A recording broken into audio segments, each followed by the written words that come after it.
Hay una conversación que tuve hace muchos años con un hombre en Vancouver que nunca he podido olvidar. Era un trabajador de construcción, tenía 42 años, ganaba un salario decente, no extraordinario, pero suficiente para vivir. Me lo presentaron después de una de mis conferencias y me dijo algo que me detuvo en seco. Me dijo: Brian, yo sé que debería ahorrar, pero cuando llega el fin de mes simplemente no queda nada. Y lo miré a los ojos y le pregunté con calma: ¿cuánto tiempo llevas diciéndote eso? Se quedó en silencio. Luego dijo: 20 años. 20 años repitiendo la misma frase, 20 años esperando que sobrara algo, y en esos 20 años ese hombre había ganado, calculando conservadoramente, más de $800,000. $800,000 habían pasado por sus manos y no quedaba nada, no porque ganara poco, sino porque nunca había tomado la decisión de construir algo con lo que tenía. Eso es lo que quiero hablar contigo hoy, sobre cómo hacerte rico de la noche a la mañana. No sobre inversiones milagrosas, ni sobre secretos que los bancos no quieren que sepas. Quiero hablar sobre algo mucho más fundamental, mucho más poderoso y, honestamente, mucho más difícil.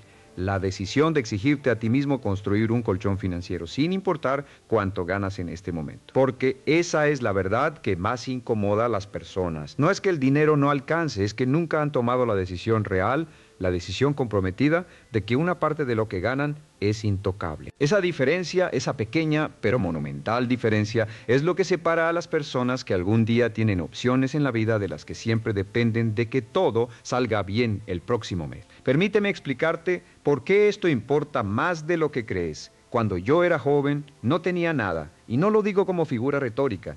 Literalmente no tenía nada. Dormí en mi coche durante un tiempo. Trabajé en empleos que no pagaban bien.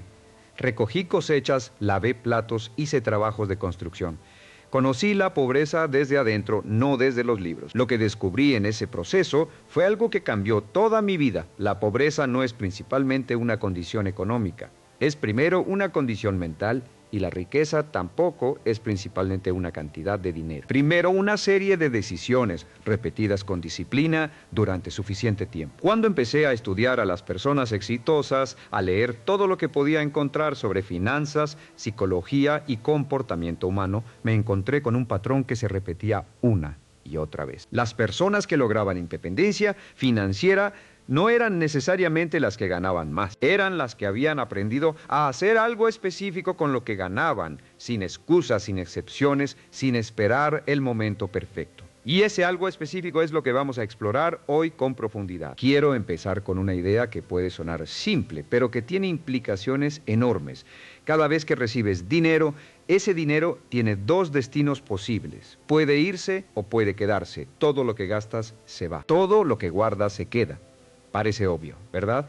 Pero si es tan obvio, ¿por qué el 90% de las personas llega al final de su vida sin haber acumulado suficiente para ser financieramente independientes? Porque saber algo y actuar en consecuencia son dos cosas completamente distintas. Y el espacio entre esas dos cosas se llama disciplina. La disciplina financiera no es un talento con el que naces. No es algo que tienen los ricos y que a ti te faltó. Es una habilidad. Y como toda habilidad, se aprende, se practica y se fortalece con el tiempo. Pero también, como toda habilidad, requiere que decidas aprenderla. Nadie va a tomarte de la mano y obligarte a ser disciplinado con tu dinero. Esa es una decisión que solo tú puedes tomar. Ahora quiero que pienses en algo. Piensa en la última vez que tuviste un gasto inesperado. Tal vez fue el coche que se averió. Tal vez fue una factura médica. Tal vez fue algo en casa que necesitaba reparación. ¿Qué pasó en ese momento? ¿Pudiste cubrirlo sin problema? ¿O ese gasto inesperado se convirtió en una crisis? ¿Tuviste que pedir prestado, usar una tarjeta de crédito, llamar a un familiar? Para la mayoría de las personas, un gasto inesperado de $500 o $1,000 es una emergencia real y eso es una señal. No de que ganan poco, sino de que no tienen colchón. Sin colchón. Cualquier golpe de la vida, por pequeño que sea, puede desestabilizarte completamente. Vivir sin colchón financiero es como caminar por una cuerda floja sin red de seguridad. Puedes hacerlo, pero cualquier viento, cualquier distracción, cualquier movimiento inesperado puede ser catastrófico. Y aquí viene algo importante que quiero que entiendas bien. El colchón financiero no es un lujo para cuando ganes más. Es una necesidad urgente para ahora mismo, para el nivel de ingresos que tienes hoy, porque si no aprendes a construirlo con lo que ganas ahora, tampoco lo construirás cuando ganes más. Eso es algo que he visto repetirse miles de veces en mi carrera. Personas que ganan el doble, el triple, 5 veces más de lo que ganaban antes y siguen sin tener nada guardado, porque el problema nunca fue la cantidad, fue el hábito. Déjame contarte algo sobre los hábitos financieros que muy pocas personas comprenden. Los hábitos no son neutrales. Cada hábito que tienes con el dinero, ya sea consciente o inconsciente, está construyendo algo o destruyendo algo. No existe el hábito financiero neutral. Si tienes el hábito de gastar todo lo que entra, ese hábito está construyendo dependencia, vulnerabilidad, estrés. Si tienes el hábito de guardar una parte primero, ese hábito está construyendo seguridad, opciones, libertad. Y la razón por la que los hábitos son tan poderosos es que operan de forma automática. Una vez que un hábito está establecido, ya no requiere esfuerzo de voluntad. Simplemente ocurre. Lo cual significa que si logras establecer el hábito de guardar dinero antes de gastarlo, ese hábito trabajará para ti sin que tengas que luchar contra él cada mes. Pero hasta que ese hábito esté establecido, sí vas a tener que luchar. Y esa lucha es exactamente lo que la mayoría de las personas evita. Hablemos de la psicología detrás de esto porque es fundamental. El cerebro humano está diseñado para buscar gratificación inmediata. Somos criaturas del presente, no del futuro. Cuando tienes dinero disponible, tu cerebro percibe múltiples formas de usarlo ahora mismo y cada una de esas opciones activa circuitos de placer y recompensa. Guardar ese dinero, en cambio, no activa esos mismos circuitos de forma inmediata. El beneficio de ahorrar está en el futuro y el futuro es abstracto para el cerebro emocional. Esto es lo que los economistas del comportamiento llaman descuento hiperbólico. El valor que le damos a las recompensas futuras disminuye de forma desproporcionada comparado con las recompensas inmediatas. En términos simples, $100 hoy se sienten mucho más valiosos que $100 el año que viene.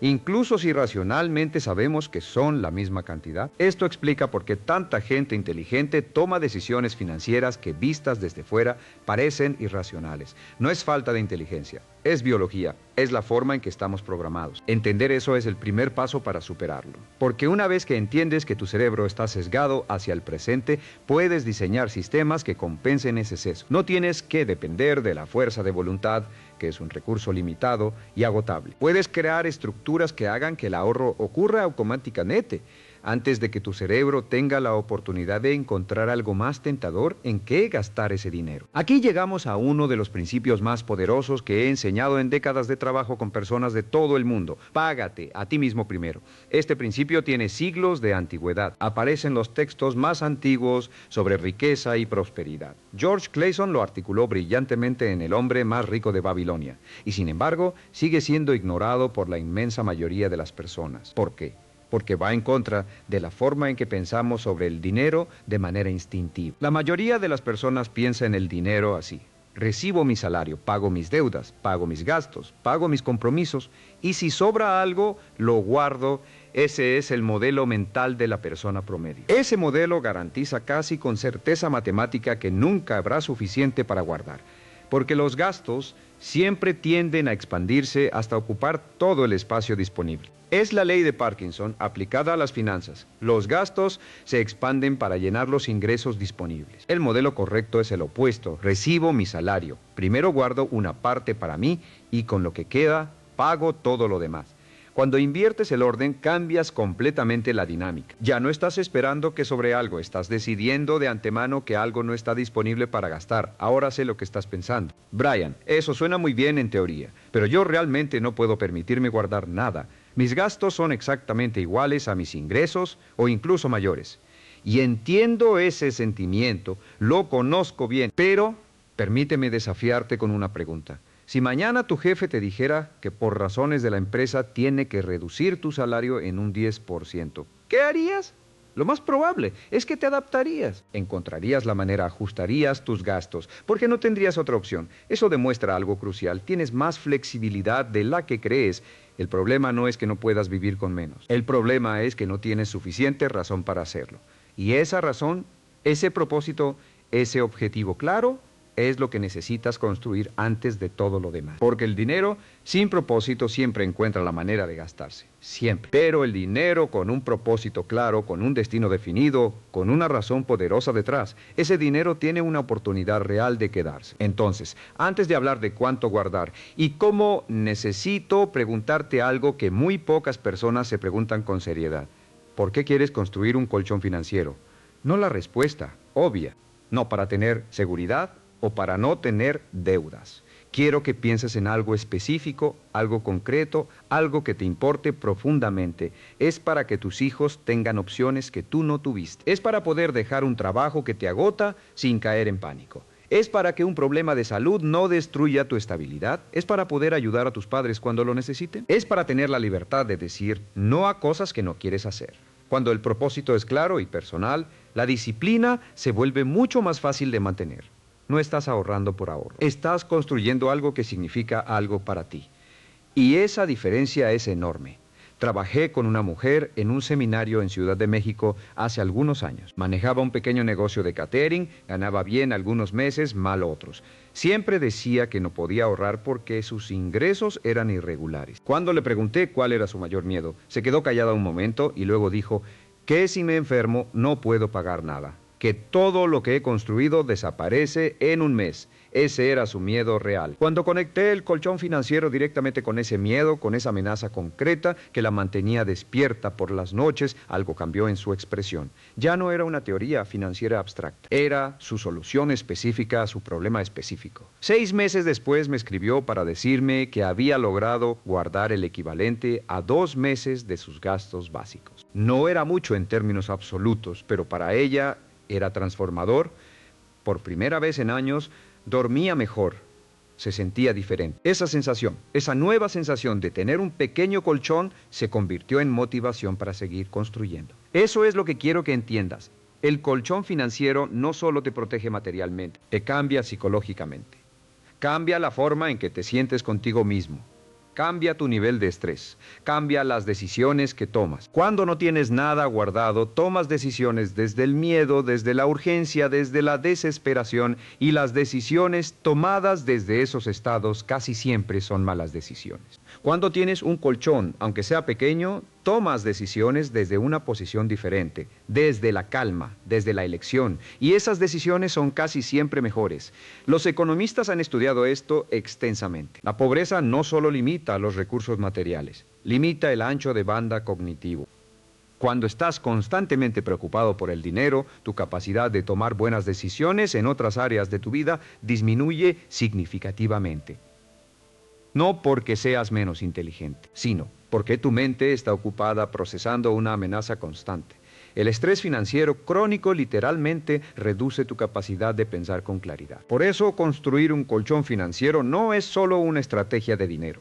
Es una estrategia de vida completa. Es recuperar tu capacidad de pensar bien, de tomar mejores decisiones, de estar más presente en tu trabajo, en tus relaciones, en todo lo que haces. Ahora quiero hablar sobre los números. Quiero hacerlo de una manera que sea honesta y útil, no intimidante. Mucha gente escucha consejos financieros y se paraliza, porque los números parecen imposibles. Ahorra 6 meses de gastos. Invierte el 15% de tus ingresos. Ten $100,000 en tu fondo de emergencia. Y si ganas lo suficiente para vivir con cierta comodidad, pero no para hacer eso. Fácilmente esos números se sienten como una broma cruel. Como si los consejos financieros fueran solo para personas que ya tienen dinero. Así que voy a darte una perspectiva diferente. No empieces con el número final, empieza con el primer paso posible. Sí, en este momento no tienes nada guardado. Tu objetivo no es tener 6 meses de gastos en una cuenta. Tu objetivo es tener algo. Cualquier cosa, $100 guardados son infinitamente mejores que... La razón no es solo matemática, es psicológica, porque una vez que tienes algo, tu relación con el dinero cambia. Empiezas a verte como alguien que puede guardar. Esa identidad, esa nueva forma de verte a ti mismo es lo que hace posible el siguiente paso. He conocido a personas que empezaron guardando $10 a la semana. Solo 10. Ese hábito, esa pequeña acción repetida con consistencia, los llevó con el tiempo a acumular cantidades que nunca habrían creído posibles, cuando empezaron. No porque $10 a la semana sea mucho dinero, sino porque establecieron el hábito, la identidad y la dirección correcta. Y con el tiempo, a medida que sus ingresos crecieron o sus gastos disminuyeron, fueron aumentando la cantidad. El principio del 1% es algo que enseño frecuentemente. Si hoy no puedes guardar el 10% de tus ingresos, ¿puedes guardar el 1%? Si ganas $2,000 al mes, esos son $20. ¿Puedes guardar $20 este mes sin que tu vida colapse? Casi seguro que sí. ¿Y el mes siguiente puedes guardar 25? ¿O 30? Incrementos pequeños sostenidos en el tiempo producen resultados que sorprenden incluso a las personas que los están viviendo. Aquí quiero introducir un concepto que creo que es uno de los más poderosos en toda la ciencia financiera: el interés compuesto. Albert Einstein, según se cuenta, lo llamó la octava maravilla del mundo. Aunque no sé si Einstein realmente dijo eso.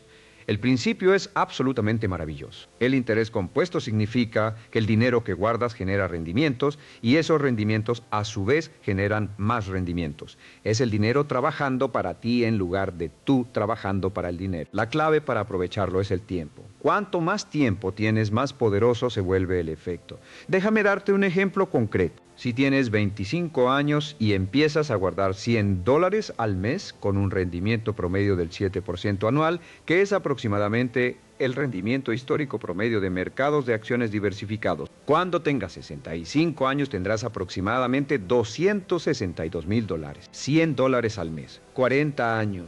$262,000, pero si esperas 10 años más y empiezas a los 35 con las mismas condiciones, llegarás a los 65 con aproximadamente $122,000. La mitad por esperar 10 años. Esos 10 años de diferencia te cuestan $140,000, aunque hayas aportado exactamente las mismas cantidades mensuales. Y si empiezas a los 45, llegarás con solo $52,000. El tiempo es el ingrediente más valioso en la ecuación financiera. Y es el único ingrediente que no puedes comprar, recuperar ni reemplazar. Cada mes que pasa sin empezar es un mes de interés compuesto que pierdes para siempre. Por eso, la respuesta ¿a cuándo debo empezar a construir mi colchón financiero? Siempre es la misma. Ahora, no cuando tengas más dinero. No cuando termines de pagar esa deuda. No cuando los niños sean más grandes. Ahora, con lo que tienes, con lo que puedes. Aunque sea poco. Ahora quiero hablar de algo que creo que es el obstáculo más grande para la mayoría de las personas y no es la falta de dinero, es la mentalidad de escasez. La mentalidad de escasez es una forma de ver el mundo que se centra en lo que no tienes, en lo que no es suficiente, en lo que no es posible. Es una lente a través de la cual todo parece limitado, cerrado, imposible. Es una lente extremadamente común porque en muchos sentidos la vida cotidiana la refuerza constantemente. Cuando ves que tu cuenta bancaria está casi vacía a fin de mes, tu cerebro registra escasez. Cuando ves que otros tienen más que tú, tu cerebro registra escasez. Cuando escuchas noticias sobre economía difícil, inflación, desempleo, tu cerebro registra escasez. Después de suficiente tiempo registrando escasez, empiezas a creer que eso es simplemente la realidad, que así son las cosas, que no hay otra posibilidad.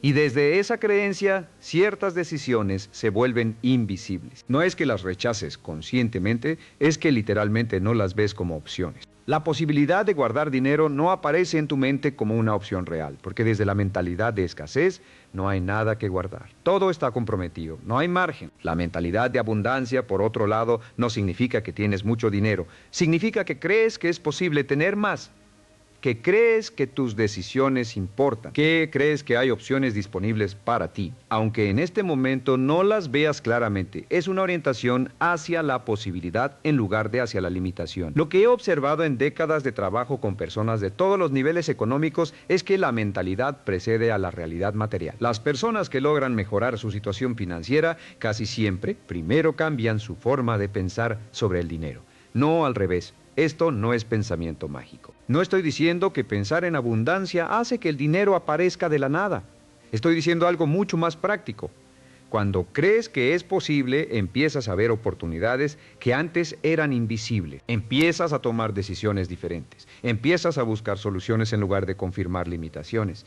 Y esas decisiones y acciones diferentes producen resultados diferentes. Hay un ejercicio que he recomendado durante años y que puede parecer demasiado simple para ser poderoso, pero que ha cambiado la perspectiva de miles de personas. Se llama el diario financiero de posibilidades. Cada día, durante 30 días, escribe 3 formas en las que podrías generar o guardar un poco más de dinero. No tienen que ser grandes, no tienen que ser perfectas. Solo tienen que ser posibles. Tal vez es llevar el almuerzo al trabajo 2 días a la semana. Tal vez es cancelar una suscripción que no usas. Tal vez es ofrecer un servicio extra a alguien en tu red de contacto. Tal vez es vender algo que ya no necesitas. El ejercicio no es sobre el dinero en sí.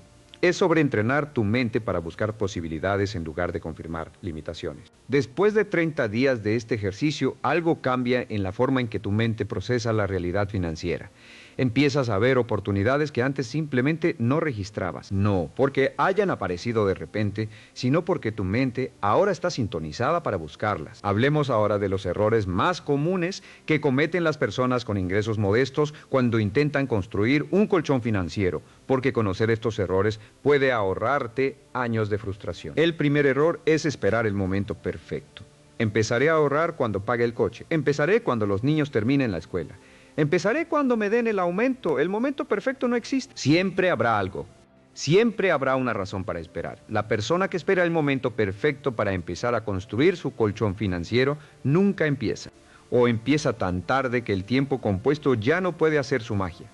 El segundo error es guardar lo que sobra en lugar de gastar lo que queda después de guardar. Ya hablé de esto antes, pero vale la pena repetirlo porque es fundamental. Si guardas lo que sobra, nunca habrá suficiente. Los gastos siempre encontrarán la manera de expandirse. La única forma de garantizar que algo se guarda es guardarlo primero, automáticamente antes de que esté disponible para gastar. El tercer error es no tener una cuenta separada para el colchón.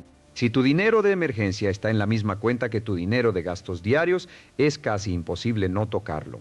La proximidad crea tentación. Abrir una cuenta separada, idealmente en un banco diferente donde el acceso sea un poco menos inmediato, crea una barrera psicológica que hace mucho más fácil mantener ese dinero intocable. El cuarto error es definir el colchón como algo que se usa para cualquier gasto inesperado. El colchón financiero no es para cuando quieres comprarte algo que no tenías planeado. No es para las vacaciones que surgieron de repente. No es para el descuento irresistible que encontraste. El colchón es para emergencias reales, pérdida de empleo, enfermedad, reparaciones urgentes que no pueden esperar. Mantener esa distinción clara es esencial para que el colchón cumpla su función.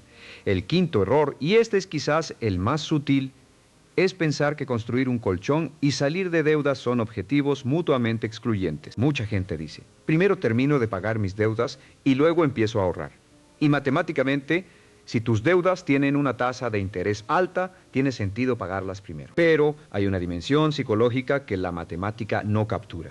Si no tienes ningún colchón y surge una emergencia, mientras pagas deudas, vas a endeudarte más. Y ese ciclo puede ser devastador. Mi recomendación, que he visto funcionar en muchos casos, es hacer ambas cosas simultáneamente, aunque en proporciones que reflejen tus prioridades. Guarda algo pequeño cada mes, aunque sea mínimo, mientras atacas tus deudas. Ese pequeño colchón que vas construyendo te protege de tener que endeudarte más ante cualquier imprevisto. Esa protección vale mucho más que lo que pierdes matemáticamente al no poner ese dinero extra hacia la deuda. El sexto error es no automatizar el proceso. La fuerza de voluntad es un recurso limitado. Sí, cada mes tienes que tomar la decisión activa de guardar dinero. Habrá meses en que esa decisión no se tome, porque la vida se complica, porque hay cosas más urgentes, porque el cansancio hace que la disciplina flaquee. La solución es eliminar la decisión. Configura una transferencia automática el día que recibes tu salario. Que el dinero se mueva a tu cuenta de colchón sin que tengas que hacer nada. Lo que no ves, no lo gastas. Lo que no requiere decisión no puede ser evitado por la falta de voluntad. Ahora quiero hablar de algo que considero profundamente importante y que raramente se menciona en los consejos financieros convencionales: la relación entre tu identidad y tus finanzas. Todos tenemos una imagen de nosotros mismos, una narrativa sobre quiénes somos. Y esa narrativa incluye creencias sobre el dinero. Creencias como yo no soy bueno con el dinero, o en mi familia nunca hemos tenido ahorros, o las personas como yo no pueden acumular riqueza. Estas creencias no son verdades objetivas, son historias que hemos construido a partir de experiencias, de lo que escuchamos de niños, de los patrones que observamos en las personas que nos rodeaban, y el problema con estas creencias es que son autocumplidas. Si crees que no eres bueno con el dinero, tomarás decisiones consistentes con esa creencia. Si crees que las personas como tú no pueden ahorrar, no ahorrarás, no porque no puedas, sino porque tu comportamiento seguirá a tu identidad. Por eso, uno de los trabajos más importantes en el camino hacia la independencia financiera es redefinir tu identidad en relación con el dinero. No de forma superficial, no con afirmaciones vacías que no crees, sino a través de acciones pequeñas que construyan evidencia de una nueva identidad. Cada vez que guardas, aunque sea $10, estás construyendo evidencia de que eres alguien que ahorra. Cada vez que revisas tus gastos con conciencia, estás construyendo evidencia de que eres alguien responsable con su dinero. Cada vez que dices no a un gasto impulsivo en favor de tu objetivo financiero, estás construyendo evidencia de que eres alguien con disciplina financiera. Con suficiente evidencia acumulada, tu identidad empieza a cambiar.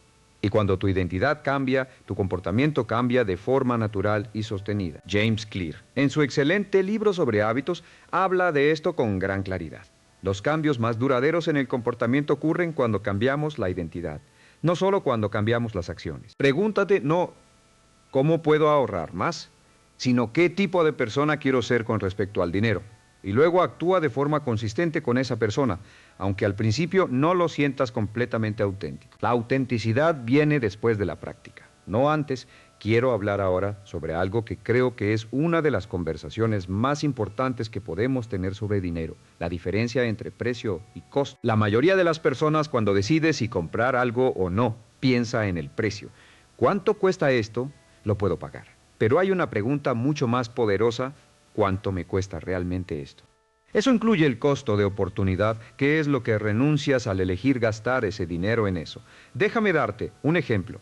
Tienes la costumbre de comprar un café en una cafetería cada mañana de camino al trabajo. Digamos que cuesta $5. Esos son $25 a la semana, $100 al mes, $1,200 al año. Ahora no te estoy diciendo que dejes de tomar café, porque eso sería miserable y no es el punto. El punto es que si invirtieras esos $1,200 al año durante 30 años con un rendimiento del 7%, tendrías aproximadamente $120,000. Eso es lo que realmente cuesta ese café diario, no $5. $120,000 en valor futuro. Ahora, ¿vale la pena ese café? Tal vez sí, tal vez es una parte importante de tu rutina, de tu placer diario, de tu bienestar. No hay una respuesta correcta universal, pero la pregunta correcta no es ¿puedo pagarlo?, sino ¿vale lo que realmente cuesta? Y cuando empiezas a hacer esa pregunta para todos tus gastos, tu relación con el dinero cambia fundamentalmente.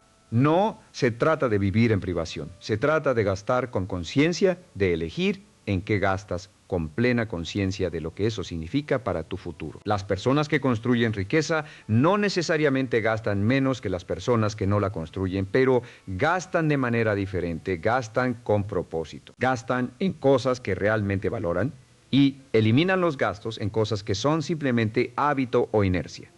Hay un ejercicio que llamo la auditoría de gastos consciente que recomiendo hacer al menos una vez al año. Toma todos tus estados de cuenta del último mes y clasifica cada gasto en 3 categorías. La primera, gastos que me generan valor real y que mantendría sin dudarlo. La segunda, gastos que son hábito pero que no me generan valor significativo. La tercera, gastos que ni siquiera recuerdo haber hecho y que claramente no me importan. Las categorías 2 y 3 son tu oportunidad. No tienes que eliminar todo de golpe, pero identificarlos conscientemente ya es el primer paso. Muchas personas descubren con genuina sorpresa que hay cientos de dólares al mes en gastos que no les generan ningún valor real y que podrían redirigirse hacia su colchón financiero sin que su calidad de vida disminuya en absoluto. Quiero hablar ahora sobre la deuda porque es imposible hablar de construir un colchón financiero sin hablar de deuda.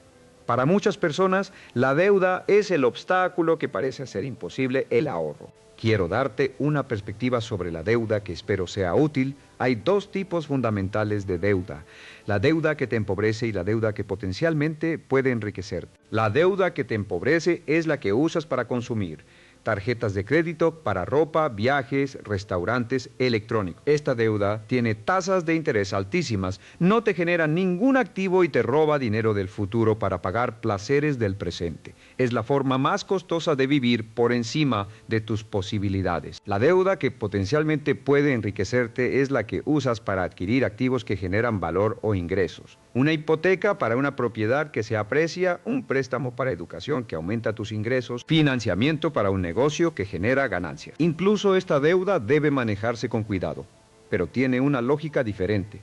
El problema es que la mayoría de las deudas que tienen las personas con ingresos modestos son del primer tipo. Deudas de consumo con tasas altísimas que drenan cada mes una cantidad significativa de dinero que podría estar construyendo su colchón. La estrategia que recomiendo para salir de deudas de consumo mientras construyes tu colchón tiene dos fases. En la primera fase construyes un colchón mínimo de emergencia, algo equivalente a 1 o 2 meses de gastos básicos. Esto es tu red de seguridad para que no tengas que endeudarte más ante cualquier imprevisto. En la segunda fase, atacas agresivamente las deudas de mayor interés mientras mantienes ese colchón mínimo. Una vez que las deudas de consumo están eliminadas, el dinero que estabas usando para pagarlas se convierte en tu herramienta para construir un colchón más sólido y eventualmente invertir. Este proceso no es rápido, puede tomar años, pero cada mes que avanzas en él, tu situación mejora y esa mejora progresiva, aunque sea lenta, es infinitamente mejor que el estancamiento o el deterioro. Hablemos ahora de algo que me parece crítico en la conversación sobre finanzas personales, especialmente para personas con ingresos modestos, la diferencia entre reducir gastos y aumentar ingresos. La mayoría de los consejos financieros se enfocan casi exclusivamente en reducir gastos. Y la reducción de gastos es importante, no lo voy a negar. Pero tiene un límite matemático muy claro. No puedes gastar menos de 0. Hay un piso en cuánto puedes reducir tus gastos. En cambio, no hay techo en cuánto puedes aumentar tus ingresos. Esto es especialmente relevante para personas que ya viven de manera bastante austera. Si ya has eliminado los gastos superfluos, si ya vives de forma bastante ajustada, la palanca más poderosa que tienes no es reducir más, sino ganar más. ¿Cómo se gana más cuando tienes un empleo fijo con un salario determinado? Hay varias respuestas. La primera es aumentar tu valor en el mercado laboral, adquirir habilidades que sean más valoradas, buscar ascensos, cambiar a un empleador que pague mejor. La segunda es desarrollar fuentes de ingresos adicionales. No tiene que ser un segundo empleo a tiempo completo. Puede ser algo que haces en tus horas libres que genera un ingreso extra, aunque sea modesto. La tercera, y esta es la más poderosa a largo plazo, es desarrollar activos que generen ingresos pasivos. Inversiones, propiedades, contenido digital, cualquier cosa que pueda generar dinero sin requerir tu tiempo activo de forma continua. Ahora entiendo que todo esto suena más fácil de decir que de hacer. Y tienes razón, no es fácil. Si fuera fácil, todo el mundo lo haría. Pero tampoco es imposible y la clave está en empezar desde donde estás con lo que tienes y construir progresivamente. Hay personas que empezaron vendiendo cosas que ya no necesitaban. Hay personas que empezaron ofreciendo servicios simples en su vecindario, cortar el césped, cuidar niños, dar clases particulares. Hay personas que empezaron aprendiendo una habilidad digital que les permitió hacer trabajo freelance en sus horas libres. No estoy romantizando esto. Es trabajo adicional sobre trabajo que ya haces, requiere energía y tiempo que ya están comprometidos. Pero si el propósito es suficientemente claro y el objetivo suficientemente importante, la energía aparece. Aquí quiero hacer una observación que creo que es fundamental. El dinero extra que generas con un ingreso adicional tiene un poder desproporcionado cuando se destina completamente al colchón financiero. Si tu salario principal cubre tus gastos básicos y todo lo que generas con el ingreso adicional va directamente al ahorro, puedes construir tu colchón mucho más rápido de lo que crees posible. He conocido a personas que en 18 meses, con ingresos adicionales relativamente modestos, dirigidos completamente al ahorro, construyeron colchones que les cambiaron la vida, no porque ganaran fortunas, sino porque tuvieron claridad de propósito y disciplina de ejecución.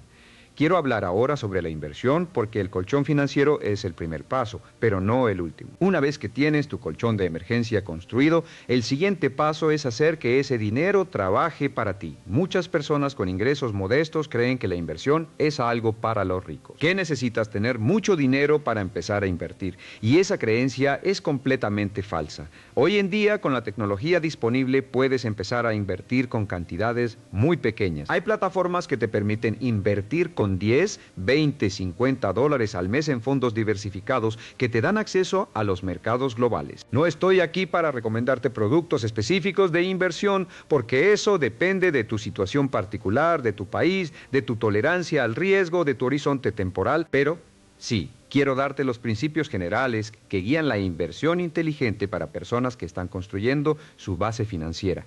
El primer principio es la diversificación. No pongas todos tus huevos en una sola canasta. Distribuye tu inversión entre diferentes tipos de activos, diferentes sectores, diferentes geografías. La diversificación reduce el riesgo sin necesariamente reducir el rendimiento a largo plazo. El segundo principio es el largo plazo. Los mercados financieros son volátiles en el corto plazo, suben y bajan. Hay crisis, hay correcciones, hay periodos de pánico, pero históricamente a largo plazo los mercados bien diversificados tienden a subir. La persona que invierte para el largo plazo y no entra en pánico ante las caídas del mercado, sino que las ve como oportunidades para comprar más barato, esa persona suele obtener resultados mucho mejores que la que intenta predecir los movimientos del mercado a corto plazo. El tercer principio es la consistencia. Invertir regularmente, mes a mes, independientemente de si el mercado está alto o bajo, es una estrategia llamada promedio del costo en dólares o dollar cost averaging. Lo que hace es que automáticamente compras más unidades cuando el precio está bajo y menos cuando está alto,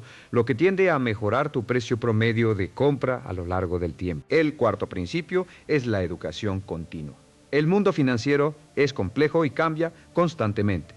No tienes que convertirte en un experto, pero sí tienes que entender lo básico de dónde está tu dinero y por qué. La ignorancia financiera es costosa. No en el sentido de que te van a engañar necesariamente, aunque eso también puede pasar, sino en el sentido de que tomas peores decisiones cuando no entiendes lo que estás haciendo. El quinto principio, que creo que es el más importante de todos, es la paciencia. La riqueza real se construye lentamente. Hay excepciones. Hay personas que se enriquecen rápidamente, pero para la inmensa mayoría de las personas que han logrado independencia financiera, el camino fue largo y gradual. Fue el resultado de años, a veces décadas, de disciplina consistente, y la paciencia no es pasividad. Es la capacidad de mantener el curso cuando los resultados tardan en aparecer, cuando el progreso parece invisible, cuando la tentación de rendirse o de cambiar de estrategia es fuerte. Quiero hablar sobre algo que se relaciona profundamente con todo lo que hemos discutido, el entorno social y su impacto en tus finanzas. Somos seres profundamente sociales. Nuestro comportamiento está influenciado de forma masiva por las personas que nos rodean, y esto incluye nuestro comportamiento financiero. Si las personas con las que pasas más tiempo tienen hábitos de gasto impulsivo, si tu círculo social valora el consumo visible como señal de estatus, si las conversaciones en tu entorno son sobre lo último que compraron, lo próximo que van a comprar, ese entorno está ejerciendo una presión constante sobre tus propias decisiones financieras. No te estoy diciendo que abandones a tus amigos o a tu familia. Eso sería un consejo cruel y poco realista. Pero sí te estoy diciendo que seas consciente de esa influencia, que la reconozcas cuando la sientes, que busques activamente agregar a tu vida personas que tengan una relación saludable con el dinero, que valoren la independencia financiera, que hablen sobre inversión y ahorro con la misma naturalidad con que otros hablan de consumo. Puedes encontrar esas personas en libros, en podcasts, en comunidades online, en seminarios. No tienen que ser tus amigos íntimos, pero necesitan ser voces presentes en tu vida que refuercen los valores y comportamientos que estás tratando de desarrollar. Jim Rohn, uno de mis grandes mentores, decía que somos el promedio de las 5 personas con las que pasamos más tiempo. Aunque esa afirmación puede ser debatida en sus detalles, el principio central es sólido. Nuestro entorno nos moldea. Y si quieres cambiar, necesitas cambiar también, aunque sea parcialmente el entorno que te moldea. Hay otro aspecto del entorno social que quiero mencionar, la presión del consumo de comparación. Vivimos en una era en que las redes sociales nos exponen constantemente a los mejores momentos de la vida de otras personas. Los viajes, los restaurantes, los coches, las casas. Y eso crea una presión constante de comparación que puede ser devastadora para las finanzas de alguien que no tiene claridad sobre sus propios valores y prioridades. Los economistas tienen un término para esto: el efecto de los vecinos, la tendencia a gastar para mantener el ritmo con quienes nos rodean o con quienes percibimos que son nuestros pares. En la era de las redes sociales, esos vecinos ya no son solo las personas de tu calle. Son miles de personas cuya vida parece más brillante, más exitosa, más interesante que la tuya. La cura para esto no es ignorar las redes sociales, aunque reducir el tiempo en ellas puede ayudar. La cura es tener una visión tan clara de lo que quieres para tu propia vida que la comparación con otros pierda poder. Cuando sabes exactamente a dónde vas y por qué, cuando tienes un propósito financiero que te importa profundamente, la tentación de gastar para impresionar a otros se debilita. No desaparece completamente porque somos humanos, pero se vuelve más manejable. Quiero hablarte ahora sobre algo que considero una de las revelaciones más importantes que he compartido en mis años de enseñanza. Es esto: la libertad financiera no es un número, es un estado. Mucha gente persigue un número. Cuando tenga $1 millón, seré libre. Cuando gane $10,000 al mes, seré libre. Y eso puede ser motivador, tener un objetivo concreto. Pero la trampa es que el número siempre se mueve. Cuando llegas al número que tenías en mente de repente, ese número ya no parece suficiente. Necesitas más y más. Y la libertad sigue siendo algo que está en el futuro, nunca en el presente. La libertad financiera real es cuando tus activos generan suficiente ingreso para cubrir tus gastos sin que tengas que trabajar activamente para ello. Eso es la definición técnica, pero hay una dimensión más profunda.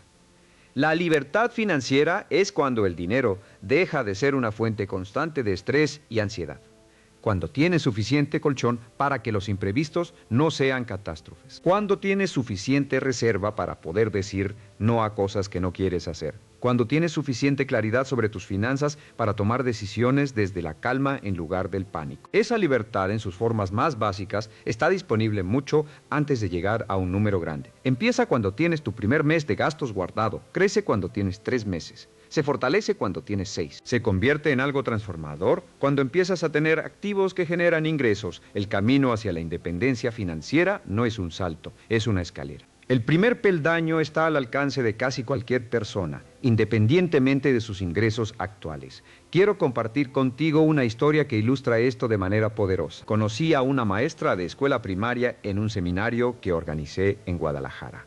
Llevaba 22 años enseñando. Ganaba un salario modesto, el salario típico de un maestro de escuela pública. Tenía 3 hijos, vivía en una casa pequeña. En términos económicos, no era alguien que la mayoría asociaría con la independencia financiera, pero me dijo algo que me impresionó profundamente. Me dijo que llevaba 15 años guardando el 10% de su salario sin excepción. No siempre había sido fácil. Hubo meses muy difíciles, hubo momentos en que quiso usar ese dinero para otras cosas, pero nunca lo hizo. Ese dinero era intocable. 15 años después tenía ahorros e inversiones equivalentes a más de 4 años de su salario. Tenía una pequeña propiedad que rentaba y que generaba un ingreso adicional cada mes, y me dijo algo que nunca olvidaré. Brian, por primera vez en mi vida, si mañana no quiero ir a trabajar, puedo no ir.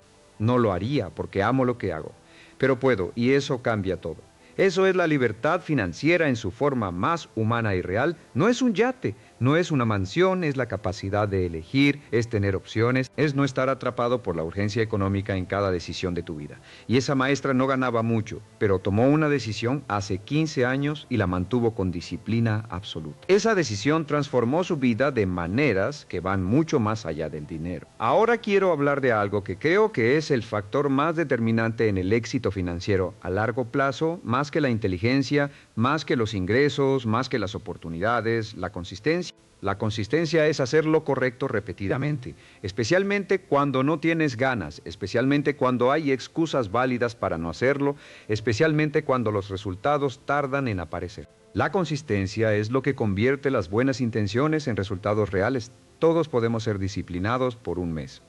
Podemos guardar dinero por un mes, comer bien por un mes, hacer ejercicio por un mes. El desafío no es el mes. El desafío es el año, los 5 años, los 10 años, mantener el comportamiento correcto. Cuando la motivación inicial se ha desvanecido, cuando la novedad ha desaparecido, cuando la vida se ha complicado y hay 1000 razones para hacer una excepción. Aquí está la verdad sobre las excepciones. Una excepción es una excepción. 2 excepciones son el inicio de un nuevo hábito. Cada vez que haces una excepción, estás debilitando el hábito y fortaleciendo el comportamiento alternativo. Por eso, las personas que logran consistencia financiera no son necesariamente las que nunca tienen tentaciones o dificultades. Son las que han decidido que las excepciones son inaceptables, que el hábito es sagrado, que no hay circunstancia suficientemente convincente para romper la regla que se han impuesto.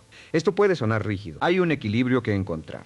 No estoy abogando por una rigidez que destruya tu calidad de vida o tus relaciones. Estoy abogando por una firmeza en los principios que permita la flexibilidad en los detalles. El principio es: guardo una parte de lo que gano cada mes. La flexibilidad está en cuánto, en cómo, en dónde, pero el principio es innegociable. Quiero hablar sobre el papel de la educación financiera en todo esto, porque creo que es un elemento que se subestima enormemente. La mayoría de nosotros llegó a la adultez sin ninguna educación financiera formal. No nos enseñaron en la escuela cómo funciona el interés compuesto. No nos enseñaron la diferencia entre activos y pasivos. No nos enseñaron a leer un estado de cuenta o a entender un contrato de crédito. Llegamos al mundo adulto con todas las responsabilidades financieras de un adulto y ninguna de las herramientas para manejarlas bien. Y eso no es culpa nuestra, pero sí es nuestra responsabilidad remediar esa situación. Porque el conocimiento financiero no es opcional, es una habilidad de supervivencia en el mundo moderno. Y la buena noticia es que nunca ha sido más accesible que ahora. Hay libros extraordinarios sobre finanzas personales que puedes leer.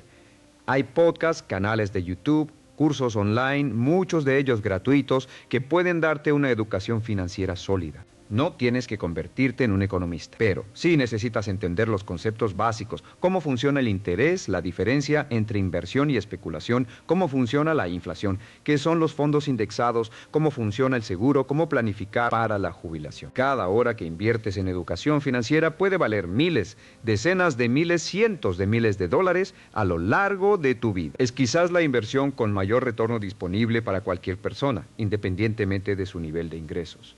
Y aquí hay algo que quiero que consideres: la ignorancia financiera tiene un costo. No es gratuita. Cada decisión financiera que tomas sin entender completamente lo que estás haciendo tiene el potencial de costarte dinero. Las comisiones ocultas que no lees, los contratos que firmas sin entender, las oportunidades que no reconoces porque no sabes que existen. La ignorancia financiera se paga literalmente con dinero. Invertir en tu educación financiera es una de las formas más directas y poderosas de aumentar tu riqueza sin aumentar tus ingresos. Quiero ahora hablar de algo que creo que es profundamente humano y que afecta a muchas personas en su relación con el dinero: el miedo al fracaso financiero. Para muchas personas, no empezar a construir un colchón financiero no es pereza ni falta de información. Es miedo a intentarlo y fracasar. Miedo a que si lo intenta y no funciona, el fracaso sea más doloroso que la situación actual.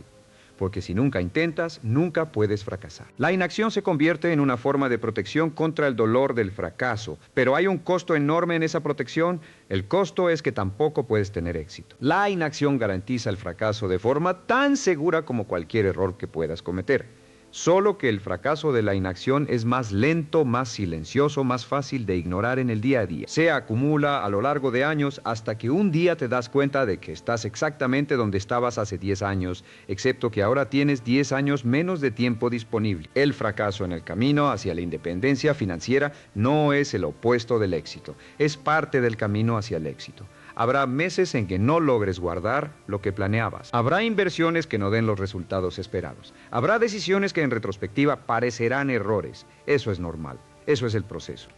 Lo que determina si llegas o no a tu objetivo no es si cometes errores, sino si te levantas después de ellos y continúas. La resiliencia financiera, la capacidad de recuperarte de los reveses y continuar construyendo, es tan importante como cualquier estrategia específica. Esa resiliencia se desarrolla exactamente de la misma manera que la resiliencia en cualquier otra área de la vida, enfrentando los desafíos en lugar de evitarlos, aprendiendo de los errores en lugar de avergonzarte de ellos y manteniendo la perspectiva de largo plazo cuando el corto plazo se pone difícil. Permíteme hablar ahora sobre algo que raramente se menciona en las conversaciones sobre dinero, pero que creo que es fundamental: la conexión entre tu salud y tu situación financiera. El estrés financiero crónico tiene consecuencias físicas documentadas. Aumenta el riesgo de enfermedades cardiovasculares, debilita el sistema inmunológico, deteriora la calidad del sueño, contribuye a la depresión y la ansiedad. Las enfermedades resultantes del estrés financiero generan gastos médicos que a su vez empeoran la situación financiera. Es un ciclo vicioso. Por otro lado, la seguridad financiera tiene beneficios de salud documentados. Las personas con mayores niveles de ahorro y menor estrés financiero tienden a vivir más tiempo, a tener mejor salud física y mental, a tomar mejores decisiones en general. No es casualidad, el estrés crónico es tóxico para el organismo y eliminar una fuente importante de estrés tiene efectos positivos en cascada sobre toda la salud. Cuando construyes tu colchón financiero, no solo estás protegiendo tu futuro económico, estás también invirtiendo en tu salud, en tu longevidad, en tu bienestar presente y futuro. El dinero que guardas no es solo dinero, es tiempo de vida de mejor calidad. Y esto me lleva a una reflexión más amplia sobre lo que significa el dinero en la vida humana. El dinero no es el objetivo final, nunca lo ha sido. El dinero es un medio, una herramienta, un recurso que amplifica lo que ya eres y lo que ya valoras. El dinero en manos de una persona generosa amplifica su generosidad. El dinero en manos de una persona curiosa amplifica sus posibilidades de aprender y explorar. El dinero en manos de una persona que valora a la familia amplifica su capacidad de cuidar y proteger a los que ama. Pero también funciona al revés. El dinero en manos de alguien que no ha trabajado su carácter puede amplificar sus peores tendencias. Por eso, el trabajo de construir un colchón financiero no puede separarse del trabajo de construir el carácter que va a manejar ese dinero. La disciplina, la honestidad, la paciencia, la generosidad, la gratitud. Estas no son virtudes separadas de las finanzas. Son los cimientos sobre los que se construye una vida financieramente sana y significativa. Cuando eres disciplinado con tu dinero, estás practicando disciplina en general.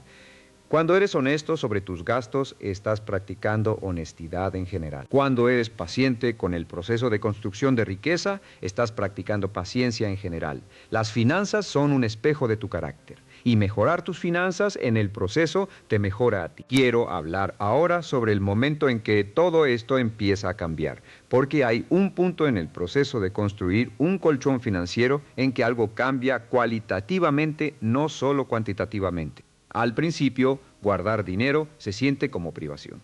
Se siente como que te estás quitando algo. Cada vez que dices no a un gasto, hay una pequeña sensación de pérdida, y eso es normal. Es el proceso de establecer un nuevo hábito que va en contra de patrones bien establecidos.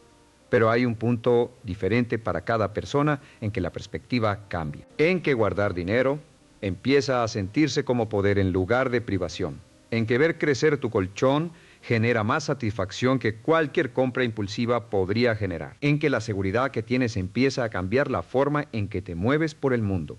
Ese punto de inflexión es diferente para cada persona. Para algunos llega cuando tienen su primer mes de gastos guardados. Para otros cuando llegan a los 3 meses. Para otros cuando ven por primera vez que sus inversiones han generado un rendimiento significativo. Pero cuando llega, cambia todo. Porque en ese momento ya no estás construyendo el hábito contra tu naturaleza. El hábito se ha convertido en parte de tu naturaleza y desde ese lugar el progreso se acelera. He visto esto suceder con personas de todos los niveles de ingresos, de todas las edades, de todos los contextos culturales. El proceso es el mismo. El punto de inflexión llega en momentos diferentes, pero siempre llega para quienes persisten. Y eso me lleva a lo que creo que es el mensaje central de todo lo que hemos hablado hoy. La decisión de construir un colchón financiero no es una decisión financiera, es una decisión existencial. Es una declaración sobre quién eres y quién quieres ser. Es una afirmación de que tu futuro importa, de que mereces opciones, de que no estás dispuesto a vivir permanentemente a merced de las circunstancias. Esa decisión no requiere un salario alto, no requiere conocimientos financieros avanzados, no requiere circunstancias perfectas. Requiere una sola cosa, que decidas que es importante y que actúes en consecuencia hoy con lo que tienes. Quiero darte algo concreto antes de cerrar esta conversación. Quiero darte los pasos específicos que puedes tomar en los próximos 7 días para empezar a construir tu colchón financiero independientemente de tu situación actual. El primer paso: y hazlo hoy si puedes, es calcular cuántos son tus gastos básicos mensuales. No tus gastos totales, sino lo que necesitarías para cubrir lo esencial: vivienda, alimentación, transporte básico, servicios. Ese número es tu objetivo inicial. Tu primer meta es tener un mes de esa cantidad guardada, no más, solo un mes. El segundo paso es abrir una cuenta de ahorro separada si no la tienes ya. Una cuenta que uses exclusivamente para tu colchón, que no tenga tarjeta de débito asociada, que sea un poco menos accesible que tu cuenta corriente. Ponle un nombre que te recuerde su propósito. Algunos bancos te permiten nombrar tus cuentas. Llámala Mi Libertad o Mi Seguridad o el nombre de la persona que quieres proteger. Ese nombre importa. Te recordará por qué existe cada vez que la veas. El tercer paso es decidir cuánto vas a transferir a esa cuenta el próximo día que recibas dinero. No cuánto esperas que sobre, cuánto vas a transferir primero, antes de cualquier otro gasto, aunque sea el 1%, aunque sean $20. Decide la cantidad ahora, no después. Y configura la transferencia automática si puedes. El cuarto paso es hacer la auditoría de gastos que mencioné antes. Revisa tus últimos 30 días de gastos y encuentra al menos 3 cosas que podrías reducir o eliminar sin que tu calidad de vida se afecte significativamente. No tienes que eliminarlas todas de golpe, pero identifícalas. Pon nombre a esos gastos. Eso los hace reales y manejables. El quinto paso es contarle a alguien de confianza lo que estás haciendo, no para presumir, sino para crear accountability. Cuando le dices a otra persona que estás comprometido con un objetivo, aumenta significativamente la probabilidad de cumplirlo. Encuentra a alguien que te apoye en este proceso, que te pregunte cómo vas, que celebre tus avances contigo. El sexto paso, que es quizás el más importante de todos, es comprometerte con el proceso durante al menos 90 días sin evaluar si está funcionando. 90 días es el tiempo mínimo para que un nuevo hábito financiero empiece a sentirse natural. En esos primeros 90 días va a ser difícil. Va a haber momentos en que quieras rendirte, en que las excusas sean muy convincentes, en que el progreso parezca insignificante. Pero si mantienes el curso durante 90 días, habrás establecido algo que puede cambiar el resto de tu vida financiera. Quiero cerrar con algo que espero que se quede contigo mucho tiempo después de que termines de escuchar estas palabras.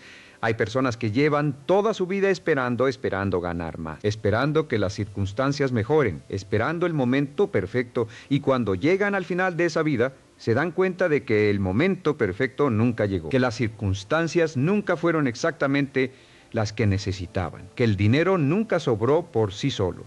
Y hay otras personas que en algún momento de su vida toman una decisión diferente. No esperan las circunstancias perfectas. Actúan con las circunstancias que tienen.